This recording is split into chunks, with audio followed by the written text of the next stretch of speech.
నమస్కారం. వార్తా 9 న్యూస్ వార్తలకు స్వాగతం. ముందుగా వార్తల్లోని ముఖ్యాంశాలు. అమరావతి ప్రపంచ స్థాయి రాజధానిగా రూపుదిద్దుకుంటుందన్న సీఎం, దేశానికే ఆదర్శ నగరమన్న చంద్రబాబు, గ్రీన్ ఎనర్జీ సిటీగా అమరావతి అభివృద్ధి, అంతర్జాతీయ నగరంగా తీర్చిదిద్దుతామని వ్యాఖ్య.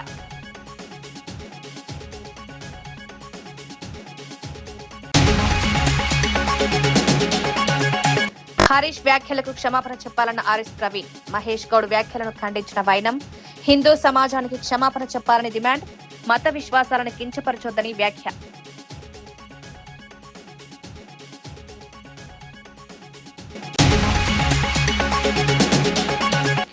భోగాపురం క్రెడిట్ పై చంద్రబాబును ప్రశ్నించిన కొడాలి, భోగాపురం పనులు జగన్ హయాంలోనే జరిగాయన్న కొడాలి, భోగాపురం క్రెడిట్ పై కొడాలి నాని ఘాటు వ్యాఖ్యలు, భోగాపురం విషయంలో నిజాలు చెప్పాలన్న కొడాలి.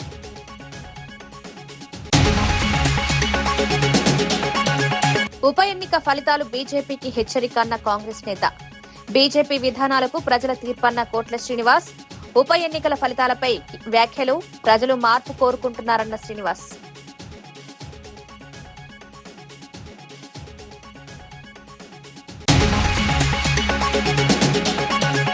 వైసీపీ నేతలపై తప్పుడు కేసులంటూ అంబటి ఆరోపణ, కక్ష సాధింపు రాజకీయాలంటూ ప్రభుత్వంపై ఆరోపణలు, చట్టం అందరికీ సమానంగా ఉండాలన్న అంబటి, వైసీపీ నేతల అరెస్టులపై తీవ్ర విమర్శలు.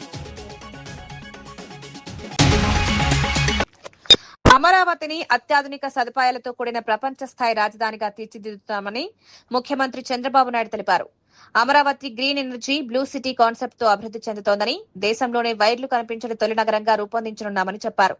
గతంలో 3 రాజధానుల అంశంతో రాష్ట్రం దేశవ్యాప్తంగా విమర్శలకు గురైందని, ఇప్పుడు అమరావతి అభివృద్ధితో ఆ పరిస్థితిని మార్చుతున్నామని పేర్కొన్నారు. హైదరాబాద్ నుంచి పరిపాలనను అమరావతికి తీసుకురావడంలో ఎన్నో సవాళ్లు ఎదుర్కొన్నప్పటికీ ఉద్యోగుల కోసం 5 రోజుల పని విధానం, ప్రత్యేక రైళ్ల వంటి చర్యలు చేపట్టామని గుర్తు చేశారు. ఆధునిక మౌలిక వస్తువులు, డిజిటల్ సదుపాయాలు, పర్యావరణ హిత నిర్మాణాలతో అమరావతిని అంతర్జాతీయ ప్రమాణాలకు అనుగుణంగా అభివృద్ధి చేస్తున్నామని వెల్లడించారు. Green energy, blue and also greenery. That is the speciality of this city. It will be most beautiful of this century. That is going to happen. You are going to see now, day by day. Education 24 institutions వచ్చాయి, 18 private campus వచ్చాయి, 151,700 సీట్లు వచ్చాయి, 781 ఎకరాలు భూమి allot చేశాం. Hospitality, tourism 11 allotments ఇచ్చాం, 40 ఎకరాల భూమి ఇచ్చాం, 4,000 హోటల్ రూమ్స్ వస్తాయి, 4 గ్లోబల్ బ్రాండ్స్ వచ్చాయి, హెల్త్లో 7 హాస్పిటల్స్ వస్తున్నాయి, ఒక గవర్నమెంట్ ఫెసిలిటీ కూడా వస్తుంది, గవర్నమెంట్ ఆఫ్ ఇండియా. అదే మరిగా 6 ప్రైవేట్ ఫెసిలిటీస్ వస్తున్నాయి, 108 ఎకరాలు దీనికోసం ఇచ్చాం. బ్యాంక్ స్ట్రీట్ వస్తూ ఉంది, 8 బ్యాంక్స్ రెసిడెన్షియల్ కూడా వస్తున్నాయి, 15 బ్యాంక్ ఆఫీసులు వస్తాయి, 13.93 ఎకరాల భూమి కూడా ఇచ్చాం. అదే మరిగా దానికి ఆఫీసులకి ఇండ్లకు కూడా దగ్గర 12 ఎకరాలు ఇచ్చాం. ఇక్కడ క్వాంటమ్ వ్యాలీ డిసెంబర్లో స్టార్ట్ చేస్తున్నాం. టీసీఎస్, ఐబీఎం ఇద్దరు కలిసి, ఇది first of it's kind in India. అదే మరి డీప్ టెక్నాలజీస్ అన్నీ వస్తాయి. ఇక్కడ స్ట్రాటజిక్ ఏది ఉందో ఈ క్యాపిటల్ని టెక్నాలజీ హబ్గా ఏమేం చేయాలో అవన్నీ కూడా ప్రమోట్ చేస్తాం. నెక్స్ట్,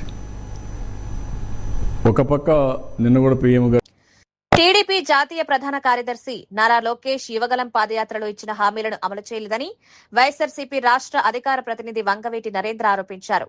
ప్రతి ఏడాది జనవరి 1న జాబ్ క్యాలెండర్ విడుదల చేస్తామని, ప్రతి నిరుద్యోగికి నెలకు 3,000 రూపాయల నిరుద్యోగ భృతిని అందిస్తామని, ఫీజు రియంబర్స్మెంట్ ను ఆలస్యం లేకుండా చెల్లిస్తామని హామీలు ఇచ్చారని గుర్తు చేశారు. అయితే అధికారంలోకి వచ్చిన తర్వాత వాటిలో ఒక్క హామీ కూడా అమలు కాలేదని విమర్శించారు. నిరుద్యోగ యువత, విద్యార్థులు ప్రభుత్వంపై ఆశలు పెట్టుకున్నారని, కానీ వారి అంచనాలను ప్రభుత్వం అందుకోలేకపోయిందన్నారు. ఎన్నికల సమయంలో ఇచ్చిన హామీలను అమలు చేయకుండా ప్రజలను మోసం చేశారని ఆరోపించారు. వెంటనే జాబ్ క్యాలెండర్ విడుదల చేసి పెండింగ్ లో ఉన్న ఫీజు రియంబర్స్మెంట్ బకాయిలను చెల్లించాలని ప్రభుత్వాన్ని డిమాండ్ చేశారు. ఇచ్చినటువంటి ఈ వాగ్దానాల్ని అధికారంలోకి రావడం జరిగింది. వచ్చిన తర్వాత తనకి ఎమ్మెల్యే పదవితో పాటు మంత్రి పదవి కూడా తోడైంది. విద్యాశాఖ మంత్రి పేరుకి విద్యాశాఖ మంత్రే కానీ ఇవాళ లోకేష్ తీసుకునేటువంటి నిర్ణయాలకి సకల విధ్వంస శాఖ మంత్రిగా రాష్ట్రంలో పేరొందుకున్నాడు ఆయన. ఎందుకంటే ముఖ్యంగా ఫీజు రీయింబర్స్మెంట్ ప్రతి త్రైమాసికానికి 700 కోట్ల రూపాయలు ఇవ్వాలండి. ఇప్పటికీ 12 త్రైమాసికాలు అయినాయి, అంటే 8,400 కోట్ల రూపాయలు. అది కాక ఎలక్షన్ కోడ్ వచ్చిందని చెప్పని 2024 జనవరి మార్చి సంబంధించినటువంటి త్రైమాసికంలో 700 కోట్లు, అంటే మొత్తం 9,100 కోట్ల రూపాయలు ఈ రాష్ట్రంలో యువతకి ఫీజు రీయింబర్స్మెంట్ రూపంలో మీరు చెల్లించవలసినది.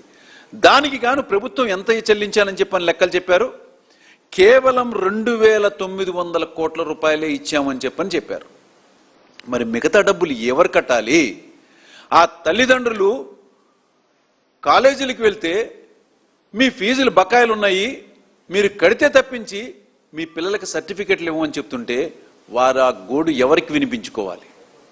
మరి ఇదెలా ఉంటే ఒక పక్క వసతి దీవెన జగన్మోహన్ రెడ్డి గారు ఇంట్రడ్యూస్ చేసినటువంటిది విద్యా దీవెనతో పాటు వసతి దీవెన అని చెప్పని కూడా వాళ్ళకి సంవత్సరంలో ఆ విద్యార్థులకి ఏమన్నా ఖర్చులు ఉంటాయని చెప్పని ప్రతి ఒక్కళ్ళకి కూడా సగటున 1000 రూపాయల నుంచి 1,500 రూపాయల దాకా ఇవ్వడం జరిగింది.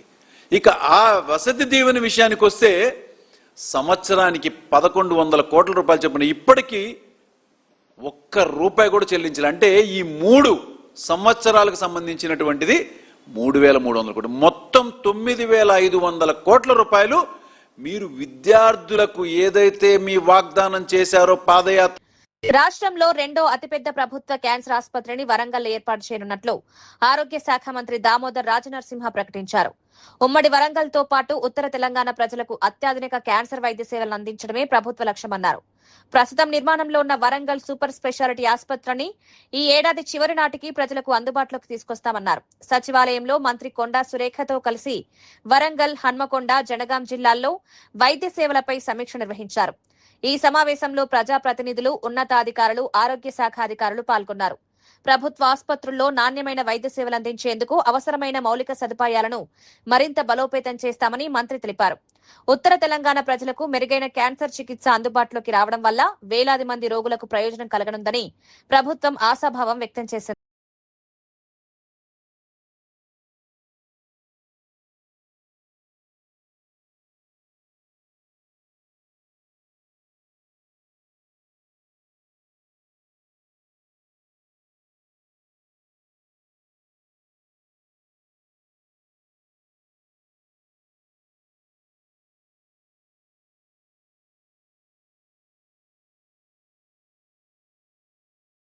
వైఎస్ఆర్ కాంగ్రెస్ పార్టీ బలోపేతమే లక్ష్యంగా ప్రతి నాయకుడు, కార్యకర్త పనిచేయాలని పార్టీ అధ్యక్షుడు వైఎస్ జగన్మోహన్ రెడ్డి పిలుపునిచ్చారు.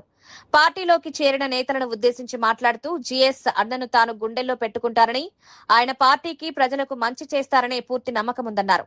మోహన్ ను తమ్ముడిగా భావిస్తున్నామని పేర్కొన్నారు. రాబోయే ఎన్నికల్లో విజయం సాధించేలా అందరూ సమన్వయంతో పనిచేయాలని పార్టీ శ్రేణులకు సూచించారు.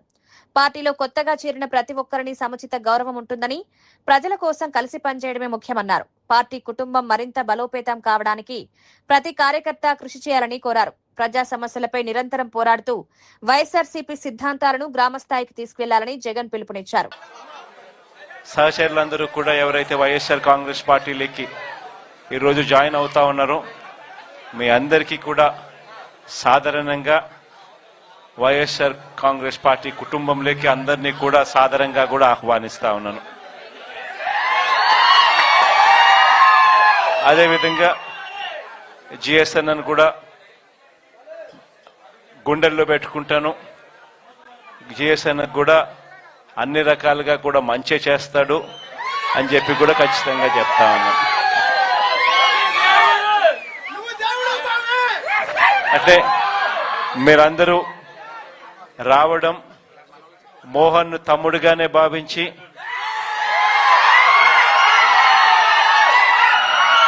మోహన్ ను ఖచ్చితంగా రాబోయే ఎన్నికల్లో గెలిపించే దిశగా మీరంతా కూడా అడుగులు వేయాలని కూడా సవినయంగా కూడా అందరితో కూడా మరొకసారి గట్టిగా కూడా రిక్వెస్ట్ కూడా చేస్తా ఉన్నాను. జిఎస్ఎన్ రాకతో రేపల్లెలో మరి ముఖ్యంగా టౌన్లో పార్టీ మరింతగా కూడా బలపడుతుందని చెప్పి కూడా ఆశిస్తా ఉన్నాను. వైఎస్ఆర్సీపీ నేతలను అరెస్టు చేసి బెయిల్ కూడా రాకుండా చేయాలనే ఉద్దేశంతో తప్పుడు కేసులు నమోదు చేస్తున్నారని మాజీ మంత్రి అంబటి రాంబాబు ఆరోపించారు. విరూపాక్షి కేసును ఉదాహరణగా ప్రస్తావిస్తూ బట్టలు చింపింది టీడీపీ వ్యక్తేనని వీడియోలు బయటకొచ్చినప్పటికీ విరూపాక్షిపైనే కేసు నమోదు చేశారని విమర్శించారు. ముస్తఫా కేసులో కూడా ఇదే తరహా పరిస్థితి నెలకొందన్నారు. వైఎస్ఆర్సీపీ నేతలు ఫిర్యాదులు చేసినా పోలీసులు కేసులు నమోదు చేయడం లేదని ఆరోపించారు. చట్టాన్ని సమానంగా అమలు చేయాల్సిన పోలీసులు అధికార పార్టీ ఒత్తిళ్లకు లోనై వ్యవహరిస్తున్నారని విమర్శించారు.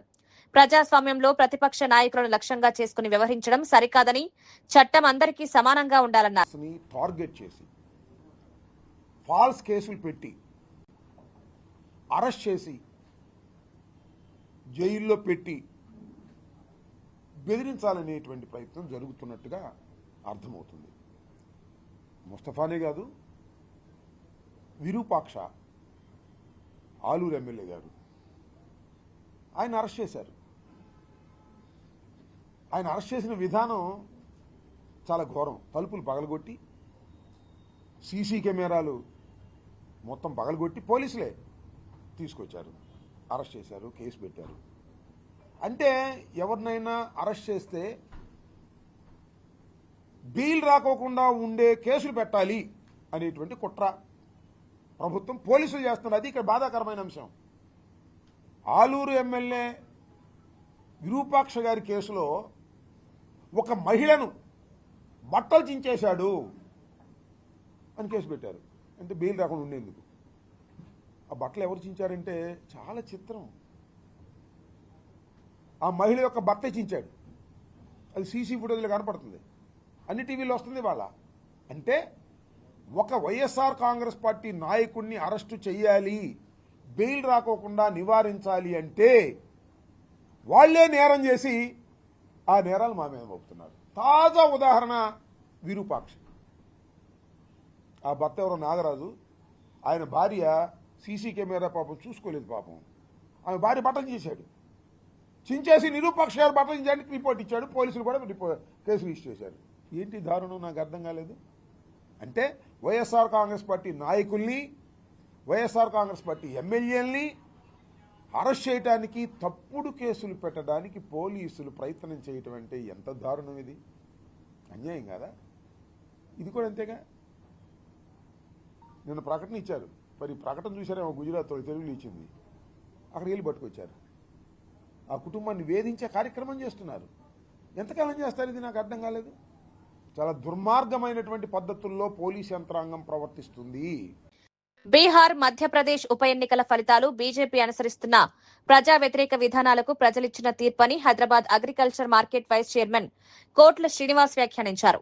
బీజేపీ జాతీయ అధ్యక్షుడు నితిన్ నబీన్ ప్రాతినిధ్యం వహించిన ప్రాంతంలో కూడా పార్టీ ఓటమి చవిచూడడం ప్రజల అసంతృప్తికి నిదర్శనమన్నారు. దేశవ్యాప్తంగా ప్రజలు మార్పును కోరుకుంటున్నారని, కేంద్రంలో బీజేపీ ప్రభుత్వంపై వ్యతిరేకత పెరుగుతోందని తెలిపారు. రాబోయే సాధారణ ఎన్నికల్లో కాంగ్రెస్ పార్టీ అధికారంలోకి వస్తుందనే విశ్వాసం ప్రజల్లో బలపడుతోందన్నారు. కాంగ్రెస్ అగ్రనేత రాహుల్ గాంధీ దేశానికి తదుపరి ప్రధానమంత్రి అవుతారని నమ్మకం వ్యక్తం చేశారు.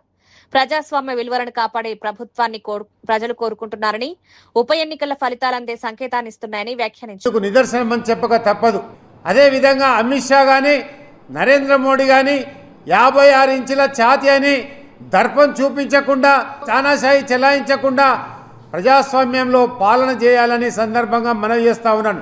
రాబోయే ఎన్నికల్లో కూడా కేంద్రంలో కాంగ్రెస్ పార్టీ ప్రధానమంత్రిగా మరి రాహుల్ గాంధీ గారు ఉంటారని చెప్పడంలో ఎలాంటి అత్యశక్తి లేదు.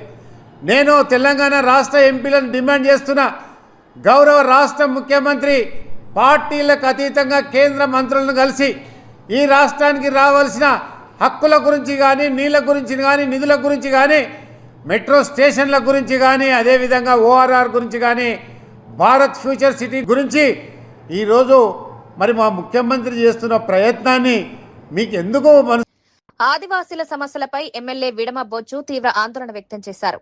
ఈ ప్రాంతంలో ఫారెస్ట్ అధికారుల వ్యవహార శైలిపై తీవ్ర అసంతృప్తి వ్యక్తం చేస్తూ ముఖ్యంగా ఎఫ్డీపీటీ శాంతారాంను వెంటనే ఇక్కడి నుంచి బదిలీ చేయాలని ప్రభుత్వాన్ని కోరారు. ఆదివాసీ యువకులపై దాడులు జరిగితే అది పెద్ద విషయం కాదన్నట్లుగా అధికారులు మాట్లాడుతున్నారని ఆరోపించారు. అధికారులు ప్రజలతో స్నేహపూర్వకంగా వ్యవహరించాలని, లేదంటే ఉద్యమాలు తప్పవని హెచ్చరించారు. 49 జీవోతో పాటు దశలి పొట్టు పురుగు పెంపకం ద్వారా సుమారు 500 ఆదివాసీ కుటుంబాలు జీవనోపాధి పొందుతున్నాయని, అయితే ఆ కార్యక్రమాలను కూడా ఫారెస్ట్ అధికారులు అడ్డుకుంటున్నట్లు తమ దృష్టికొచ్చిందన్నారు. ఈ సమస్యలన్నింటికీ శాంతారాం వ్యవహార శైలే కారణమని ఆరోపించిన ఎమ్మెల్యే ఆదివాసీల జీవన హక్కులను కాపాడేందుకు ప్రభుత్వం తక్షణ చర్యలు తీసుకోవాలని విజ్ఞప్తి చేశారు. వైఖరి మారాలి. ఈరోజు మీకు ప్రేమ భావంతో మాట్లాడే ప్రయత్నం చేయాలి, కానీ ఇంకా కర్కశంగానే వ్యవహరించడం, అదేవిధంగా నిజంగా యొక్క సస్పెన్షన్లో మరి పిల్లల్ని కొట్టారు, ఇల్లీగల్ యాక్టివిటీ చేశారు అనే కాన్సెప్ట్లో కాకుండా ఏదో విధులకు చెప్పకుండా బయటకు వెళ్ళినట్టు ఏదో ఆ ఆర్డర్ కాపీలు రాశారని, నేనైతే ఆర్డర్ కాపీస్ మొత్తం చదవలేకపోయినా, ఏదేమైనా సరే నా టార్గెట్ శాంతారాం కాబట్టి ఇమీడియట్లీ శాంతారాంని ఈ ప్రాంతం నుంచి పంపించాలి. అదేవిధంగా ఆదివాసులు కావచ్చు, ఆదివేశత్తులు కావచ్చు, ఎవరిని కూడా ఇప్పటి నుంచి ఇబ్బంది పెట్టద్దు.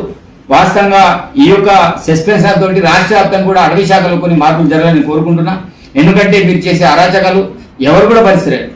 తిరుగుబాటు వచ్చినప్పుడు ఎవరు కూడా దాన్ని ఆపలేరు. ప్రళయం వస్తున్నప్పుడు దాన్ని మనం అడ్డంగా వెళ్ళినప్పుడు మనం కూడా కొట్టుకుపోయే ప్రమాదం ఉంటుంది. కాబట్టి ఆ ప్రళయం రాకుండా ఉండాలంటే మరి సమీక్షల ద్వారా, మిగతా చర్చ ద్వారా అటవీకి సంబంధించిన పరిష్కారం చేయడానికి ప్రయత్నం చేయాలి. వాస్తవం ఒకసారి 60 రూపాయల కింద బట్టలు ఇచ్చిన తర్వాత దానికి దున్నడానికి కావచ్చు, అన్ని రకాల కంటిన్యూ చేయడానికి ఆస్కారం ఉంటుంది. కానీ ట్రాక్టర్తో దున్నద్దు, ఒపీనియన్లు కొట్టద్దు, 3+ కరెంట్లు పెట్టద్దు, ఇలాంటి నియమ నిబంధనలు పెట్టడం. అదేవిధంగా శాంతారాం గారు అనాది కాలం నుంచి చాలా మంది బీసీలు కావచ్చు, ఎస్సీలు కావచ్చు వ్యవసాయం చేస్తుంటారు. అలాంటి వాళ్ళ గారు పోయి ప్లాంటేషన్ పెట్టే కార్యక్రమం. అదేవిధంగా పట్టు పురుగుల్లో ఉన్న ఆదివాసులు చేనుల దగ్గర 500 కుటుంబాలకు సంబంధించిన వాళ్ళలో పోయి BRS general secretary RS Praveen Kumar, TPCC అధ్యక్షుడు మహేష్ కుమార్ గౌడ్ వ్యాఖ్యలపై తీవ్రంగా స్పందించారు. హరీష్ రావు జన్మదినం సందర్భంగా పుణ్యక్షేత్రాలకు వెళ్లడాన్ని క్షుద్ర పూజలతో ముడిపెట్టడం హిందూ సమాజాన్ని అవమానించడమేనని విమర్శించారు. ఈ వ్యాఖ్యలపై మహేష్ కుమార్ గౌడ్ వెంటనే హిందూ సమాజానికి క్షమాపణ చెప్పాలని డిమాండ్ చేశారు. గాంధీ భవన్ పేరును గృహచార భవన్ గా మార్చుకోవాలని, మహేష్ కుమార్ గౌడ్ పేరును మాంత్రిక తాంత్రిక కుమార్ గా మార్చుకోవాలని ఎద్దేవా చేశారు. రాజకీయ విమర్శలు చేయాలంటే వాస్తవాల ఆధారంగా చేయాలని, మత విశ్వాసాలను కించపరిచే వ్యాఖ్యలు చేయడం తగదన్నారు. ప్రజల విశ్వాసాలను గౌరవించే బాధ్యత అన్ని రాజకీయ పార్టీలపై ఉందని పేర్కొన్నారు. గాంధీ భవన్ ను గ్రహాచార భవన్ గా మార్చి మహేష్ కుమార్ గౌడ్ మాంత్రిక కుమార్ గౌడ్ గా మారి, మీరు మాంత్రిక తాంత్రిక గౌడ్ గా మారి ఇలా మీరు అవమానించారు, అఘోరాలను అవమానించారు. అసలు అఘోర అంటే మీనింగ్ తెలుసా మహేష్ కుమార్ గౌడ్ మీకు? ఘోర అంటే బీభత్సమైనది, అఘోర అంటే శాంతి కోసం తప్పించేది. అఘోర మాత శాంతి కోసం ప్రజల మహాతల్లి కాళ్ళ ముందర పడతారు, పూజలు చేస్తారు. ఘోర బీభత్సం, రౌద్రం, ఉద్రేకం, రక్తపాతం.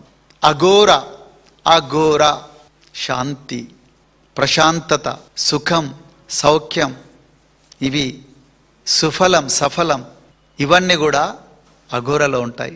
మీరు హరీష్ రావు గారు అఘోరా కాళీ మందిర్కు పోయారని, లేకపోతే మూకాంబిక అమ్మవారి దగ్గరికి పోయారని. అసలు మూకాంబిక అమ్మవారు, ఆ అమ్మవారి ప్రశస్తి ఏంటో మీకు తెలుసా మహేష్ గౌడ్? కర్ణాటకలో కొలువుదీరిన అమ్మవారు మూకాంబిక అమ్మవారు. వారి ప్రశస్తి ఏంటో తెలుసా? ఎందుకు పోతారో తెలుసా వారి దగ్గరికి భక్తులు? జ్ఞానం కోసం పోతారు, శాంతి కోసం పోతారు, ఐశ్వర్యం కోసం పోతారు, అన్నిటికన్నా ముఖ్యంగా జ్ఞానం కోసం పోతారు. కోట్లాది మంది భక్తులు నువ్వు పుట్టక ముందు నుంచి కూడా అక్కడికి పోతూనే ఉన్నారు. ఇవాళ మీరు అక్కడికి పూజలకు పోతే మీరు క్షుద్ర పూజ అంటారా? అక్కడికి పోయి పూజలు రాజ్యాంగం ఇచ్చిన హక్కు అది.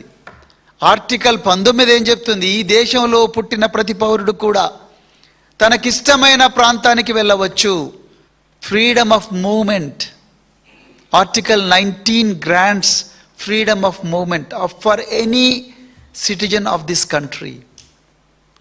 Article 25 gives an inalienable right to every citizen of this country to practice the religion and faith of his or her choice. Harish Rao గారు ఆయన ఇష్టమైన దేవతల దగ్గరికి వెళ్ళవచ్చు. ఈ దేశంలో ఉండే 130 కోట్ల మంది ప్రజల్లో ఆయన ఒకరు. ఈ తెలంగాణ రాష్ట్రంలో ఉండే 4 కోట్ల మంది ప్రజల్లో ఆయన ఒకరు. ఆయన ఏ దేవుళ్ళ దగ్గరికి పోయారు, ఏ దేవతల దగ్గరికి పోయి పూజలు చేశారు అనేది ఆయన వ్యక్తిగతం. రాజ్యాంగం ఇచ్చిన ప్రాథమిక హక్కు. బంకీపూర్ ఉప ఎన్నికలో బీజేపీ ఓటమిపై పార్టీ సమగ్ర సమీక్ష నిర్వహిస్తుందని ఎంపీ బూర నర్సయ్య గౌడ్ తెలిపారు. ఉప ఎన్నికలో ఓటమి ఎదురైనా బీజేపీ ప్రధాన ఓటు బ్యాంక్ ఏమాత్రం దెబ్బతినలేదని పేర్కొన్నారు. ఎన్నికలనేవి నిరంతర ప్రక్రియ అని, ఒక ఉప ఎన్నిక ఫలితంతో పార్టీ బలహీనపడిందని చెప్పడం సరైంది కాదన్నారు. గతంలో ఉత్తరప్రదేశ్లో యోగి ఆదిత్యనాథ్ ముఖ్యమంత్రి అయిన తర్వాత గోరఖ్పూర్ లోక్సభ స్థానాన్ని బీజేపీ కోల్పోయినా అనంతరం జరిగిన ఎన్నికల్లో భారీ మెజారిటీతో తిరిగి అధికారంలోకి వచ్చిందని గుర్తు చేశారు. బంకీపూర్ ఉప ఎన్నికలో ప్రతిపక్ష పార్టీలు వ్యూహాత్మకంగా ఒక్కటై బీజేపీకి వ్యతిరేకంగా పనిచేశాయని ఆరోపించారు. అయినప్పటికీ ఈ ఓటమిని తేలికగా తీసుకోబోమని, ప్రజల తీర్పును గౌరవిస్తూ లోపాలను గుర్తించి సరిదిద్దుకుంటామని స్పష్టం చేశారు. In the previous assembly election, just got 10,000 votes. So there was a tactical understanding between the RJD, Prashant Koshoji, and other parties, CPI, CPM, so that they want to defeat the BJP. But however, we will not take it lightly. We will see if there are any lacuna in the policies or perception of the people. Definitely BJP will bounce back much more aggressively, not only in Bihar, across the Telangana and across the India.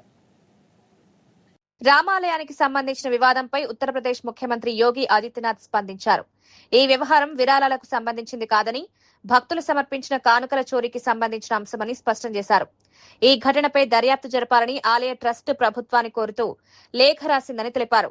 Trust లేదా court ఆదేశాలు లేకుండా ప్రభుత్వం జోక్యం చేసుకోదన్నారు. ఈ కేసును విచారించేందుకు ఏర్పాటు చేసిన ప్రత్యేక దర్యాప్తు బృందం ఏ సాధువు లేదా సంత్ ప్రమేయం లేదని నిర్ధారించారు. అయినప్పటికీ సాధువులు, సంతులపై కొన్ని రాజకీయ పార్టీలు చేస్తున్న ఆరోపణలు రామాలయం ప్రతిష్టను దెబ్బతీసే ప్రయత్నమేనని మండిపడ్డారు. कतिपय समाचार पत्रों और मीडिया में इस प्रकार की सूचनाएं आई हैं और हम चाहते हैं कि इस प्रकरण की एक एसआईटी बना करके जांच करवा दी जाए. श्री राम जन्मभूमि तीर्थ क्षेत्र ट्रस्ट माननीय उच्चतम न्यायालय के द्वारा गठित एक धर्मार्थ ट्रस्ट है.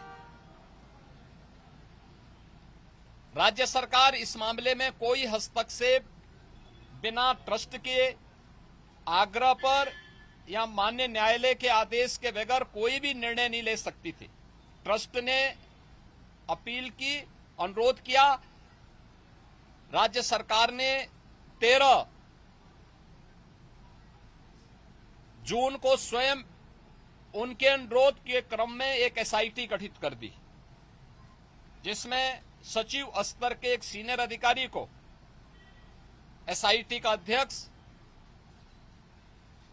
आईजी रैंक के एक अधिकारी को उसका सदस्य और वित्तीय मामलों के विशेषज्ञ एक स्पेशल सेक्रेटरी रैंक के अधिकारी को उसका सदस्य बना करके इस एसआईटी को काम दिया गया कि वह अपनी रिपोर्ट उपलब्ध करवाएं, जिससे हम ट्रस्ट को इसके लिए आगे की कार्रवाई के लिए कह सकें.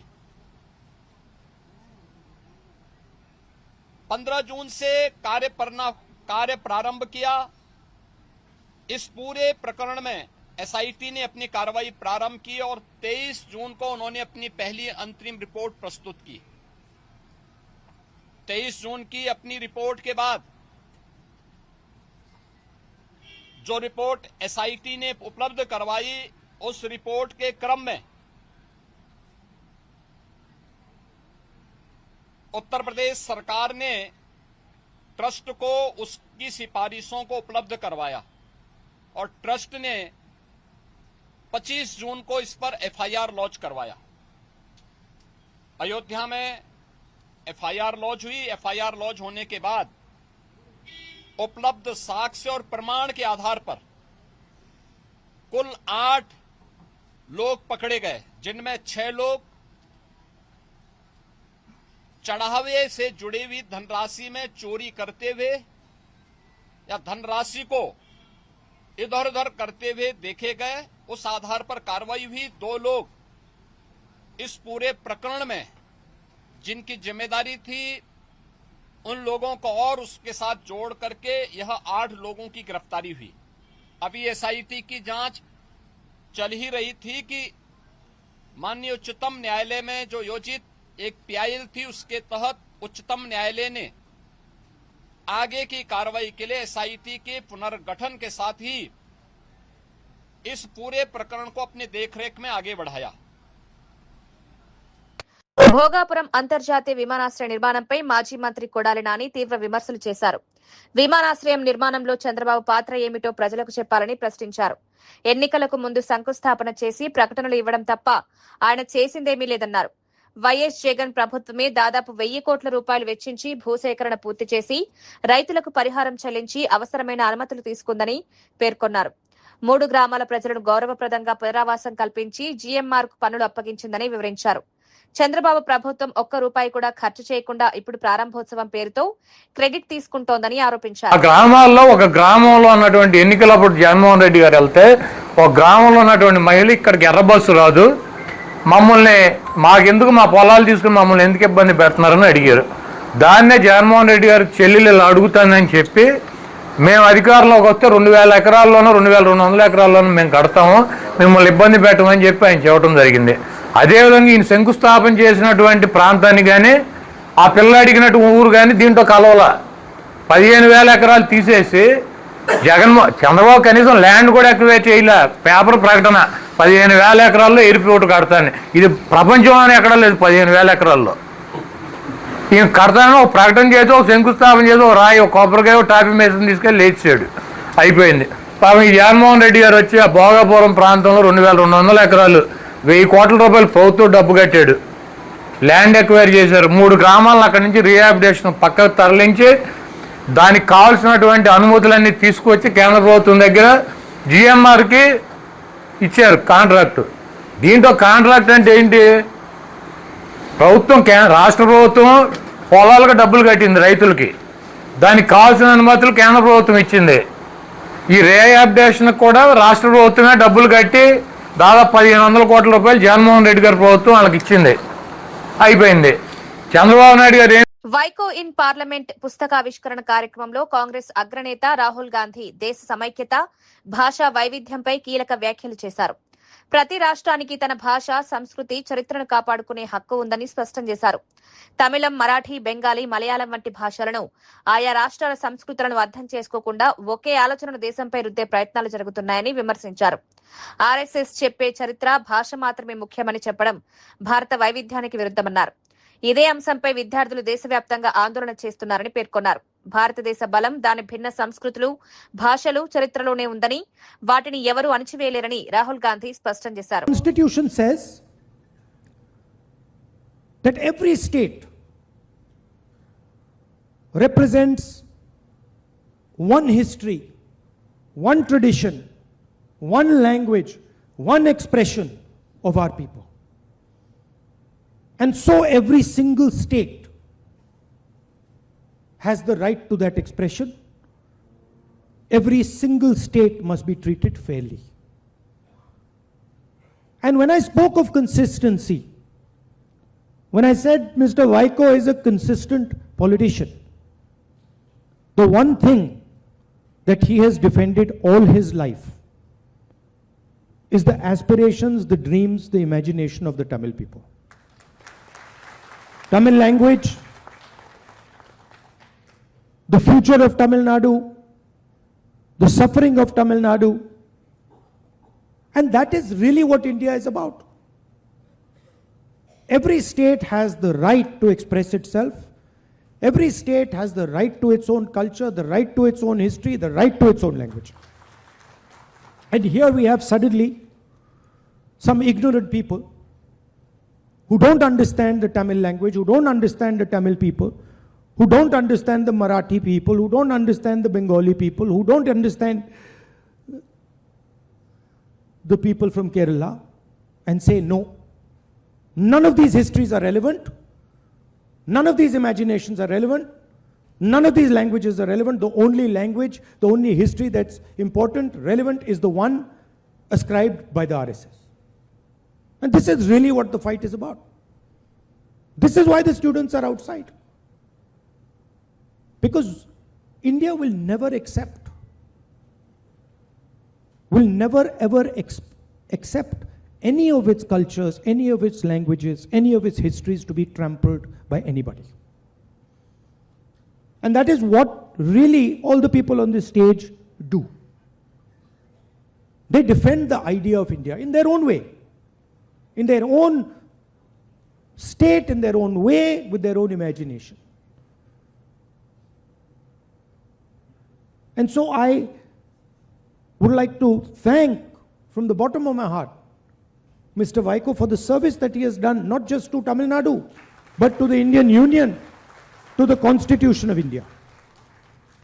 It's an honor for me to come here. It's an honor for me to release the book, to speak a few words about him. He's an inspiration for all of us. Amaravati ప్రపంచ స్థాయి రాజధానిగా రూపుదిద్దుకుంటుందన్న CM, దేశానికే ఆదర్శ నగరమన్న Chandrababu, green energy సిటీగా అమరావతి అభివృద్ధి, అంతర్జాతీయ నగరంగా తీర్చిదిద్దుతామని వ్యాఖ్య.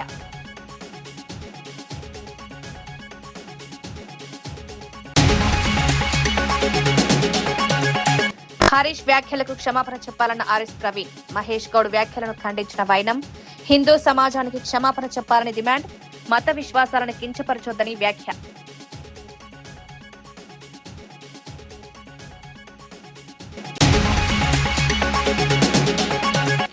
భోగాపురం క్రెడిట్ పై చంద్రబాబును ప్రశ్నించిన కొడాలి, భోగాపురం పనులు జగన్ హయాంలోనే జరిగాయన్న కొడాలి, భోగాపురం క్రెడిట్ పై కొడాలి నాని ఘాటు వ్యాఖ్యలు, భోగాపురం విషయంలో నిజాలు చెప్పాలన్న కొడాలి.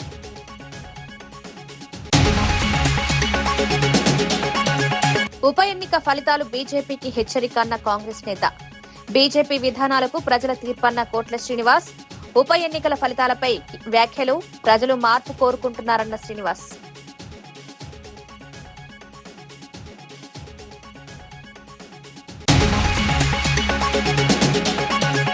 వైసీపీ నేతలపై తప్పుడు కేసులంటూ అంబటి ఆరోపణ, కక్ష సాధింపు రాజకీయాలంటూ ప్రభుత్వంపై ఆరోపణలు, చట్టం అందరికీ సమానంగా ఉండాలన్న అంబటి, వైసీపీ నేతల అరెస్టులపై తీవ్ర విమర్శలు. ఇవి ఈనాటి వార్తా విశేషాలు. మరో బులెటిన్లో మళ్ళీ కలుద్దాం. నమస్కారం.